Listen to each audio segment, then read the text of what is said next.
Ouverture ce matin des Assises de la jeunesse, des journées de dialogue de la jeunesse désormais instaurées en Côte d'Ivoire. La Côte d'Ivoire qui célèbre aujourd'hui 2 journées, la Journée nationale du patrimoine audiovisuel et la Journée mondiale du lavage des mains. En République démocratique du Congo, l'armée gagne du terrain face au M23. Bonsoir à tous et bienvenue dans cette édition. Ouverture ce matin des Assises de la jeunesse à Abidjan. Une 3e édition qui se tient sous le thème « Une jeunesse, des emplois, un avenir de paix ». Une rencontre pour rechercher des stratégies en vue de la promotion de la jeunesse ivoirienne. Le gouvernement ivoirien a décidé d'instituer des journées de dialogue avec la jeunesse. L'annonce a été faite ce matin par le ministre de la Promotion de la jeunesse, des sports et des loisirs, Alain Lobognon. Notre reportage dans nos éditions ultérieures.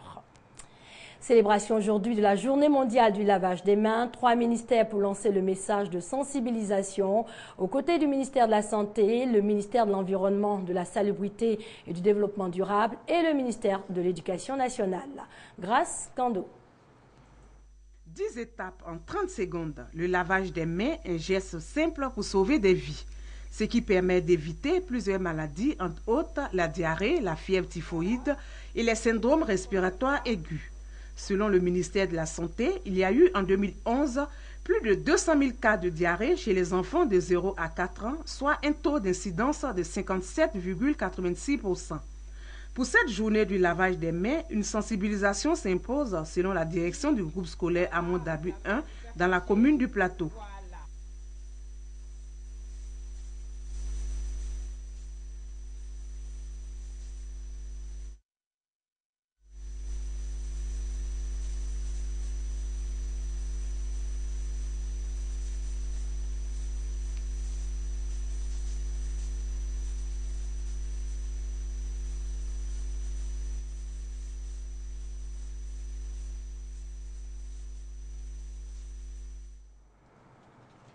En bref, une autre journée a été célébrée aujourd'hui, celle du patrimoine audiovisuel. Après la journée mondiale célébrée hier, la ministre de la Communication, Maître Afoussiata Bambalamine, a affirmé que la préservation des archives est primordiale pour tout État qui veut aller vers l'émergence. Nous vous proposerons des reportages dans nos éditions ultérieures. La journée du 28 octobre est dédiée au cinéma d'animation, une journée en mémoire du français Émile Reynaud, l'un des pionniers du dessin animé. La projection du premier film animé date du 28 octobre, 10 ans donc que le cinéma d'animation est célébré. Une page triste dans cette édition, l'artiste chanteur ivoirien Issa Sanogo n'est plus. Il est décédé hier. L'auteur de la célèbre chanson Gbangban qui signifie la guerre en langue malinké est décédé. Il a été retrouvé mort dans la rue hier en début de soirée, révélé au grand public dans les années 80 grâce à l'émission Première Chance de la RTI. Malheureusement, la drogue, la santé précaire et plusieurs séjours à la Maca l'entraîneront dans la mendicité. Christelle Ménan et Marie-Laure Gourand. C'est son premier mandat de dépôt. Tu prends ton deuxième mandat de dépôt. L'artiste repose maintenant en paix.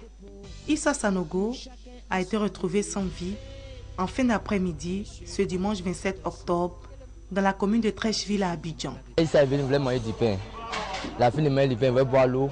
Dans l'eau, il est tombé, il a commencé à baver. Dès 17 h, il est mort. Il aura beaucoup souffert ces dernières années.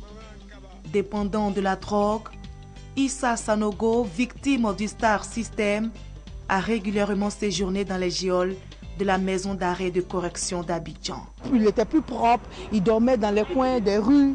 La fin de Issa a été vraiment tragique. La santé défaillante, c'est un homme émacié, réduit à la mendicité, qui errait dans les rues de Trècheville. Mais depuis qu'il est rentré dans l'affaire de la drogue, chaque fois qu'il vient chez moi, il dit « Ah, mon jumeau, vraiment, il y a des problèmes, je lui donne au moins 100 francs, 200, 100 francs pour manger. » Révélé dans les années 80 dans l'émission Première Chance de RTI avec feu Roger Fulgence Kassi, Issa Sanogo était voué à une destinée glorieuse. Il nous égayait, il chantait très bien, on était content de le voir. Bon, son dernier, celui qui était un peu en vogue, je prends mon premier mandat de dépôt, Gbangban Nana.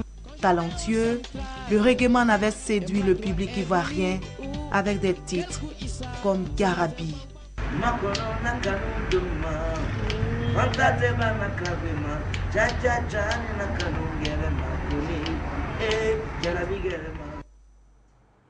Hors de chez nous, les forces armées congolaises sont passées à l'offensive ces derniers jours au nord Kivu, dans l'est de la République démocratique du Congo. Les localités de Kimbumba, Kiwanja et Rutshuru sont tombées aux mains des rebelles du mouvement du 23 mars, M23. L'avancée des troupes congolaises aura été fulgurante. Ici à Kibumba, dans le nord Kivu, en quelques heures, l'armée régulière a repris cette place forte des rebelles du M23. Les violents combats ont jeté sur les routes des centaines d'habitants. Ils craignent une contre-attaque de la rébellion et fuient vers Goma, la capitale de la province, à 25 km de là. Nous sommes très heureux parce que notre gouvernement a finalement chassé les rebelles du M23.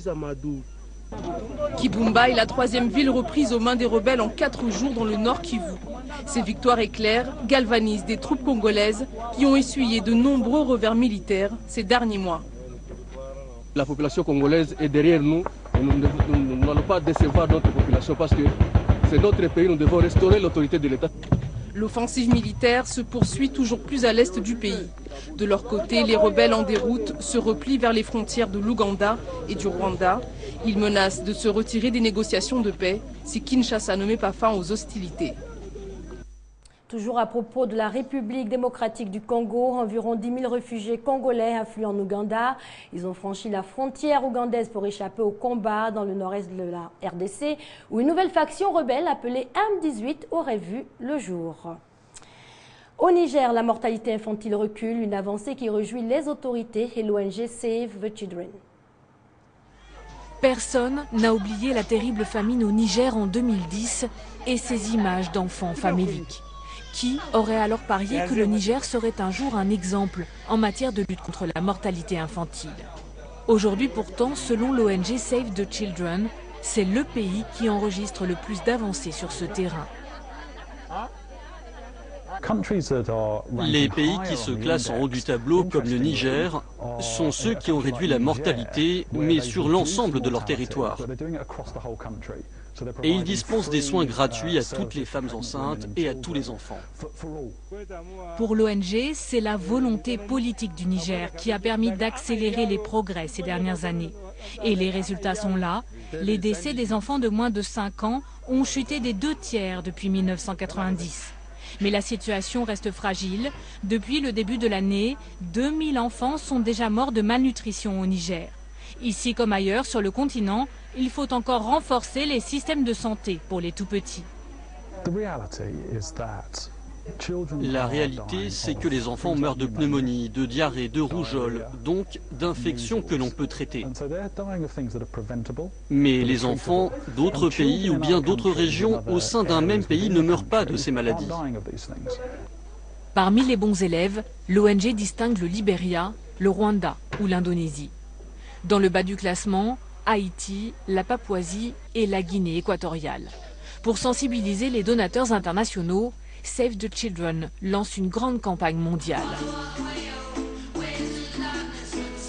Cette course contre la mortalité infantile, l'ONG est convaincue de pouvoir la gagner, à condition d'avoir de l'argent et des gouvernements prêts à s'engager. La Grande-Bretagne aux prises avec une tempête, actualité similaire dans l'ouest de la France où plus de 75 000 foyers se retrouvent sans électricité. Des vents à plus de 130 km/h, des pluies violentes, des alertes aux inondations. Le Royaume-Uni subit l'une de ses plus grosses tempêtes en 10 ans. 2 personnes ont trouvé la mort en Angleterre, heurtées par des arbres. Un adolescent est porté disparu depuis dimanche soir. Des dizaines de trains et d'avions ont été annulés, plus de 200 000 foyers sont privés d'électricité. La tempête devrait continuer sa route vers l'est de l'Europe. Présidentielle en Géorgie, l'écrasante victoire de l'opposition. Le scrutin marque la fin de la révolution des roses. La Géorgie tourne une page de son histoire. Fini le règne de Saakachvili, porté au pouvoir il y a 10 ans par la révolution des roses. La République caucasienne fête son nouveau président.